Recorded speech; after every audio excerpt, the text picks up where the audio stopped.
In this video I'm going to show you how to do an emergency start on the Volkswagen Passat. It's Golf, it's this new key, it's the keyless system, and then we're going to replace the battery.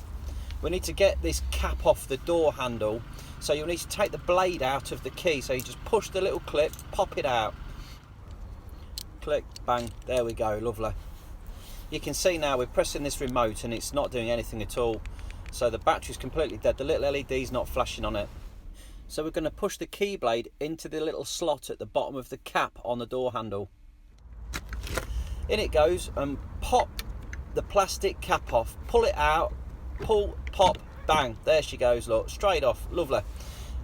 Now you can unlock the car with, like I say, the L shape pointing upwards. You pop it in and you turn it clockwise a quarter turn, fully quarter turn, there it goes, the door will now unlock and you can get in. The alarm sounds, not a problem. So you need to get inside the car. Once you're in the car, the start-stop button won't do anything. All it does is brings the symbol on the dashboard saying key not detected. So all you've got to do is grab the key and put it to the side of the steering column on that little marking. Just hold it there and you'll hear everything click and power up and come back to life. Now you can just press that stop button. Obviously if it's automatic you press the brake and or the clutch, depending on what you've got, and the thing will fire up. So yeah, there, the dashboard's lit. We just hold that, fob over that plate, and it will now start. Bingo. Which now brings us on to the battery replacement.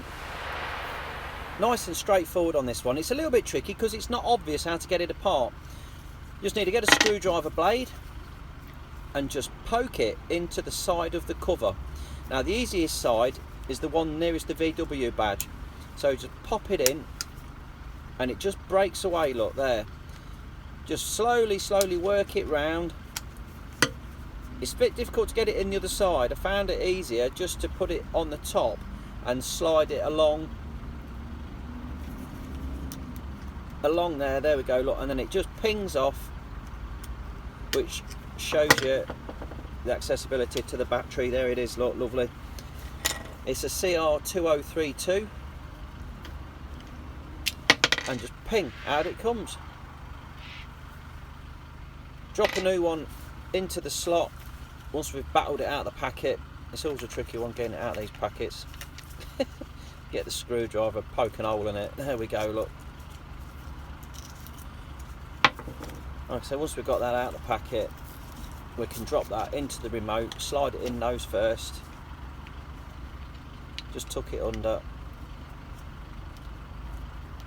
lovely job, and pop the cap back on, just push it on, clicks back into place, and it's as easy as that. Press that button, we'll see the little light coming on, stick the key blade back in, click, there we go. And you can see the little light now flashing away as we press the button, so we know we've got a result. Press to unlock. Yeah, fantastic. All working well. You can hear those electric mirrors moving in and out every time we press it. So let's unlock the car, let's get inside and just do a final start. Everything is as normal now. We just press that button. Bingo. Job done.